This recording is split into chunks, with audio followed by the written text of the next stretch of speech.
All right, Chiefs Kingdom, let's talk. Brett Veach just dropped a reality check. It will be a challenge just to win the division next year. That's not something you hear every day from the architect of a dynasty. So, what does he see coming? Let's break it down. First, let's rewind a bit. The Chiefs dominated the regular season, finishing 15-1 in games where starters played. Another AFC championship, another Super Bowl appearance. It's what we've come to expect. But let's be real. That Super Bowl loss stung. The dynasty is still alive, but the NFL evolves fast, and staying on top is never easy. Now, here's the real question. Are the Chiefs still the clear favorites in the AFC West? Think about it, teams around the league are gearing up to take them down. The Broncos, Chargers, and Raiders have all been making moves. And with free agency and the draft on the horizon, the gap could close even more. And speaking of staying on top, the NFL Combine is happening right now. This is where the Chiefs front office starts laying the groundwork for the future. Every year, Veach and his team search for that next hidden gem, the kind of player who can step up when it matters most. So, what are the biggest obstacles ahead? What's Veach worried about? Let's dive into the key roster decisions that could shape the future of this team. But first, let's settle something due. You think the Chiefs are still the top dogs in the AFC West?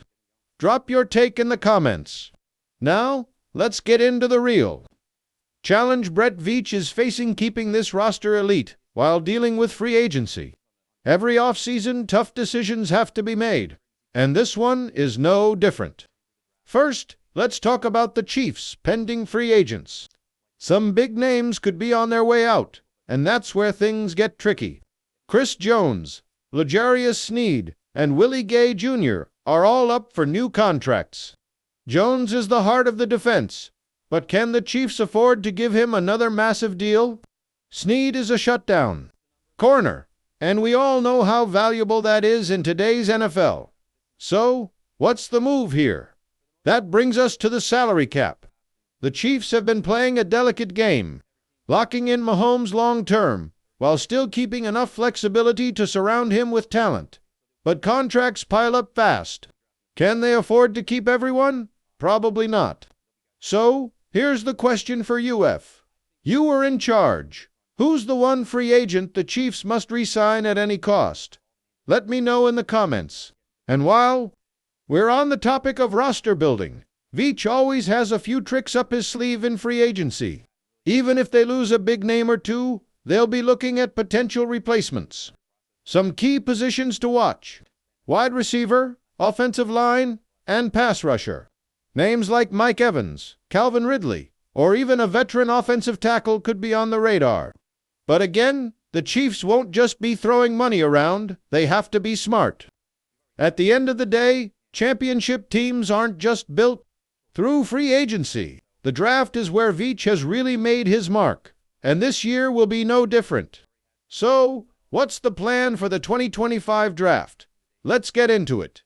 Free agency is important, but if there's one thing Brett Veach has proven, it's that the draft is where championships are built.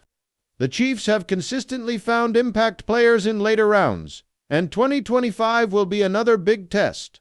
So, what's the strategy this time? Well, if we look at Veach's past drafts, he loves finding hidden gems. Whether it's a late-round pass rusher or an offensive lineman who becomes a starter, he always seems to hit on value picks. But this year, there are some clear needs the Chiefs can't ignore. One of them, offensive line. Protecting Mahomes has to be priority number one. Last season, we saw flashes of inconsistency up front, and in a division loaded with pass rushers, that's a problem. If the Chiefs go O-line in the first round, a guy like J.C. Latham or Amarius Mims could be a perfect fit. Another big need: wide receiver. The young guy showed promise, but adding another reliable target could make this offense unstoppable. A big-bodied receiver like Rome Odunze or a route technician like Keon Coleman would give Mahomes another weapon to dominate. But let's not forget the defensive side of the ball. If Chris Jones leaves, D-line instantly becomes a top priority. Or maybe they go after another cornerback to keep the secondary elite. So, let me ask you, if you were Brett Veach, what's the move? Do you draft an OL, WR, or DL in the first round? Vote in the comments. Whatever the plan is, one thing's for sure. The Chiefs will need to nail this draft to stay on top. But even with the right additions, there's still a bigger challenge ahead. Keeping Patrick Mahomes playing at an MVP level. Let's talk about that next. All right, let's be real as. Long as Patrick Mahomes is the quarterback, the Chiefs are contenders. But even the best need help. And last season showed us exactly where the challenges are. One of the biggest concerns, Mahomes had less time to throw than ever before. Defenses were getting to him faster, forcing him into quick decisions and limiting those deep, explosive plays we're used to seeing. So, how do the Chiefs fix this? Option 1. Reinforce the offensive line.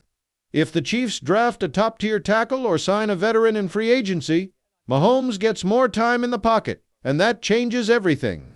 We've seen how dominant this offense can be when the O-line holds up. Just look at the Super Bowl win against the Eagles. Option 2.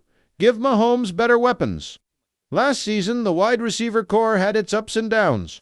Rashee Rice stepped up, but outside of him, there wasn't a true, consistent playmaker. Imagine if the Chiefs add a top WR through the draft or free agency. Suddenly, defenses can't just key in on Kels anymore. So, what's the bigger priority? Do the Chiefs need to focus on protecting Mahomes or getting him more weapons? Drop your take in the comments. No matter what, one thing is clear. This team has to keep evolving.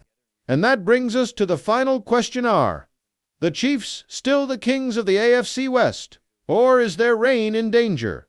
Let's break it down. For years, the AFC West has belonged to the Chiefs. But is that about to change? The Broncos, Raiders, and Chargers aren't just sitting back there making moves. Denver is still figuring out its quarterback situation, but with Sean Payton at the helm, you know they won't stay down for long. Could this finally be the year they get it together? The Raiders, they're a wild card. New coach, new system. Will it finally click? Or will they stay stuck in the rebuild cycle? One big move at quarterback could change everything. And then there are the Chargers. With Jim Harbaugh now running the show, this is the biggest threat to the Chiefs' dominance. Harbaugh knows how to build a tough, disciplined team. And with Justin Herbert at QB, the Chargers could be a real problem. So what do the Chiefs need to do? Stay ahead. Brett Veach has to keep making the right moves. Mahomes has to stay at his best. And this team needs to keep that championship mindset. But now, I want to hear from you. Are the Chiefs still the kings of the AFC West? Or do you see a new team taking over? Let me know in the comments. And if you enjoyed this breakdown, make sure to stick around because the off-season is just getting started, and there's plenty more to talk about.